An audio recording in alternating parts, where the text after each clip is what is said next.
Vote দিতে যাওয়ার আগে কিছু প্রস্তুতি নেওয়া প্রয়োজন। ১. ভোট কেন্দ্রে যাওয়ার আগেই জেনে নিন আপনার নির্ধারিত কেন্দ্র কোনটি। ২. সাথে অবশ্যই আপনার জাতীয় পরিচয়পত্র বা এনআইডি অথবা নির্বাচন কমিশন থেকে দেওয়া ভোটার স্লিপটি রাখুন। স্মার্ট কার্ড না থাকলেও লেমিনেটেড এনআইডি বা স্লিপ দিয়ে ভোট দেওয়া যাবে। ৩. মনে রাখবেন, ভোট কেন্দ্রের ভেতরে মোবাইল ফোন, ক্যামেরা বা কোনো ইলেকট্রনিক ডিভাইস নিয়ে প্রবেশ করা সম্পূর্ণ নিষিদ্ধ। কেন্দ্রে পৌঁছানোর পর নারী ও পুরুষদের জন্য নির্ধারিত আলাদা লাইনে সুশৃঙ্খলভাবে দাঁড়ান। আপনার পালা এলে পোলিং অফিসারের কাছে যান। তিনি আপনার এনআইডি বা ভোটার স্লিপ দেখে ভোটার তালিকায় আপনার নাম যাচাই করবেন। নাম নিশ্চিত হলে তিনি আপনার আঙ্গুলে অমোচনীয় কালির দাগ লাগিয়ে দেবেন।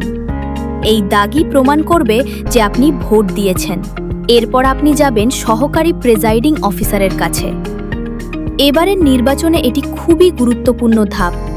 অফিসার আপনাকে দুটি আলাদা ব্যালট পেপার দেবেন। এর একটি হলো সংসদ নির্বাচনের ব্যালট এবং অন্যটি হলো গণভোটের ব্যালট। ব্যালট পেপার দুটি হাতে পাওয়ার পর উল্টো পিঠে অফিসারের স্বাক্ষর এবং সিল আছে কিনা তা ভালোভাবে দেখে নিশ্চিত হয়ে নিন, কারণ স্বাক্ষর ছাড়া ব্যালট বাতিল বলে গণ্য হবে। এবার ভোট দেওয়ার পালা। ব্যালট পেপারগুলো হাতে নিয়ে গোপন কক্ষে প্রবেশ করুন। সেখানে রাখা সিল দিয়ে আপনার পছন্দের প্রার্থীর প্রতীক এবং গণভোটের নির্দিষ্ট ঘরে স্পষ্টভাবে সিল দিন। খেয়াল রাখবেন, সিলটি যেন দুটি প্রতীকের মাঝখানে না পড়ে। সিল দেওয়ার পর কালি শুকানো পর্যন্ত কয়েক সেকেন্ড অপেক্ষা করুন। ব্যালটগুলো নির্দিষ্ট ভাঁজ করে বাক্সে ফেলুন।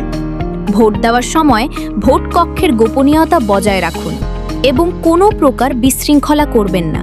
আপনার ভোট আপনার সাংবিধানিক অধিকার এবং এটি প্রয়োগ করা আপনার নাগরিক দায়িত্ব। সঠিক নিয়ম মেনে ভোট দিন।